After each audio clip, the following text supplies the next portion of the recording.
بسم اللہ الرحمن الرحیم۔ رمضان المبارک کا مہینہ قریب آ رہا ہے۔ یہ اللہ تعالیٰ کی طرف سے بڑا تحفہ ہے امت کے لیے۔ اللہ تعالیٰ اس میں بے شمار گناہوں کو معاف فرماتے ہیں، لوگوں کی مغفرت فرماتے ہیں، درجات کی بلندی عطا فرماتے ہیں اور لوگوں کو نیک توفیق ملتی ہے۔ اعمال میں اللہ تعالیٰ ثواب کا اضافہ فرماتے ہیں۔ تو اس لیے ہمیں رمضان المبارک کی تیاریوں میں لگ جانا چاہیے۔ رسول اکرم صلی اللہ تعالیٰ علیہ وسلم رمضان آنے سے پہلے ہی رمضان کی تیاری میں لگ جاتے تھے اور اللہ سے دعا فرمایا کرتے تھے، بلغنا رمضان، یا اللہ ہمیں رمضان نصیب فرما۔ اور رمضان آ جانے کے بعد میں رسول پاک صلی اللہ تعالیٰ علیہ وسلم رات و دن اللہ کی عبادت و ریاضت میں لگاتے تھے، دنیاوی مشاغل کو تقریباً ختم فرما دیا کرتے تھے۔ اور رمضان میں ایسی ہی محنت کرنی چاہیے۔ یہ سیزن ہے نیکیوں کا، اس کی ہمیں قدر کرنی چاہیے۔ یہ موقع بار بار نہیں آتا۔ امسال جن لوگوں کی زندگی میں رمضان المبارک ہے، آئندہ سال ان کی زندگی میں رمضان گزارنا نصیب میں اللہ نے لکھا ہے یا نہیں لکھا، اس کی کوئی ذمہ داری نہیں ہے، کوئی بھی نہیں جانتا۔ اس کو صرف اللہ جانتے ہیں اور یہ اللہ کے علم غیب کی بات ہے۔ ہر انسان کو سمجھنا چاہیے کہ میرا یہ رمضان ممکن ہے شاید آخری رمضان ہو، کیونکہ بے شمار لوگوں کا واقعی میں آخری رمضان ہوتا ہے، نہ جانے ان میں کہیں ہم بھی ہوں۔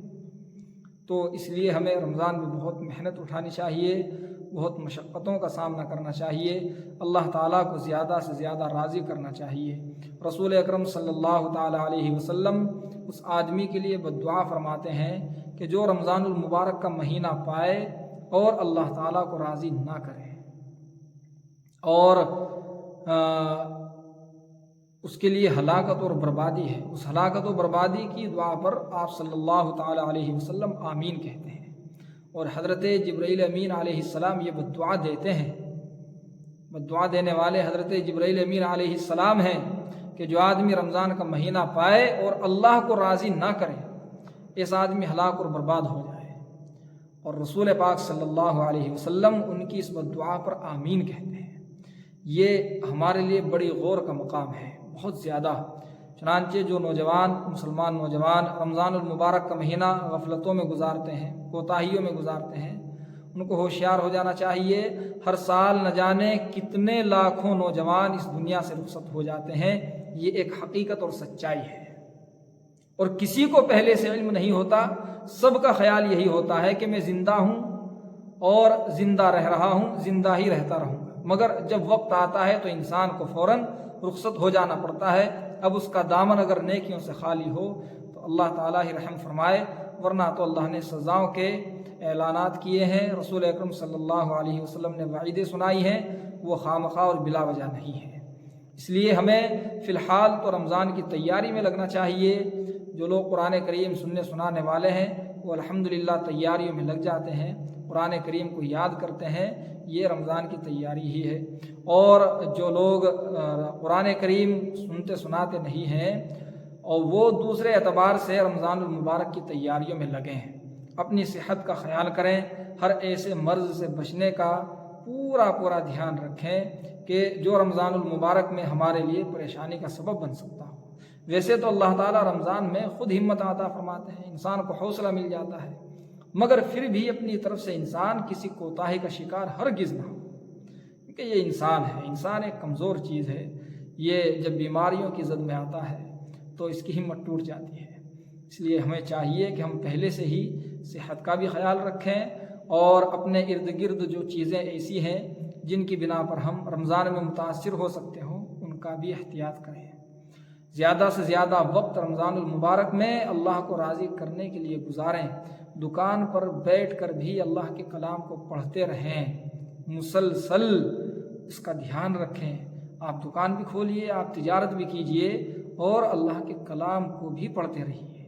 آپ کے کاروبار میں بھی خیر و برکت ہوگی، آپ کے گھر بار میں بھی خیر و برکت ہوگی، آپ کی زندگی میں نیکیاں بھی زیادہ لکھی جائیں گی۔ اللہ تعالیٰ رمضان المبارک میں تو ثواب بھی بے انتہا بڑھا دیتے ہیں، اس لیے ہمیں اس کا خاص خیال کرنا چاہیے۔ اور قرآن کریم کو رمضان سے خاص نسبت ہے، بہت خاص تعلق ہے۔ اللہ تعالیٰ نے قرآن کریم نازل بھی اسی مہینے میں کیا ہے، شہر رمضان الذی انزل فیہ القرآن ھدی للناس، تو اس لیے قرآن کریم سے بہت خاص ہم واسطہ جوڑ لیں۔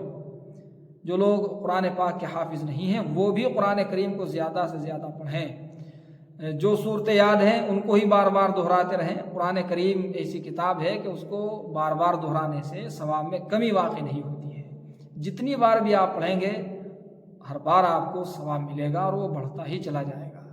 اس میں ایسا نہیں ہے کہ یہ سورت پڑھ لی تو دوبارہ اس کے پڑھنے سے ثواب نہیں ملے گا، ایسا بالکل بھی نہیں ہے۔ اگر 4 صورتیں بھی یاد ہیں، صرف 4 صورتیں، تو قرآن کریم سے محبت کی علامت یہ ہے کہ 4 ہی صورتیں انسان بار بار پڑھتا رہے۔ اور اگر دیکھ کر قرآن کریم پڑھ سکتے ہیں تو زیادہ سے زیادہ پڑھنے کی کوشش کریں۔ آپ دیکھیے، غور کیجئے، پہلے زمانے میں کچھ وقت پہلے مسجدیں بھری رہتی تھی، فجر کی نماز کے بعد، ظہر کی نماز کے بعد، عصر کی نماز کے بعد نوجوان مسجد میں قرآن کریم اٹھا کر پڑھنے کے لیے بیٹھ جایا کرتے تھے اور بہت سارا وقت قرآن کریم میں لگا دیتے تھے۔ ایک شوق، ایک جذبہ الگ ہی نظر آتا تھا۔ مگر جب سے یہ موبائل اور اس طرح کی چیزیں چلی ہیں، ان میں ہم غفلت کا شکار ہو گئے ہیں جن کی وجہ سے، تو تب سے یہ ایسی چیزیں ختم ہوتی جا رہی ہیں۔ براہ کرم ایسا نہ کیا جائے، ان چیزوں سے بچا جائے، اور رمضان المبارک کے مہینے میں خاص طور سے موبائل سے پرہیز بہت ضروری کرنا چاہیے۔ اور جو موبائل میں لغو چیزیں ہیں، زائد چیزیں ہیں، ان میں تو انسان قطعاً وقت نہ گزارے، ورنہ رمضان المبارک کے روزے کا ثواب بھی ختم ہو جاتا ہے۔ اللہ تعالیٰ ناراض ہوتے ہیں، لغویات سے روزے کا ثواب جاتا رہتا ہے۔ قرآن کریم پڑھیے موبائل میں اگر پڑھنا ہے، یا دین کی کوئی بات سنیے، وہ دل میں راسخ ہوگی۔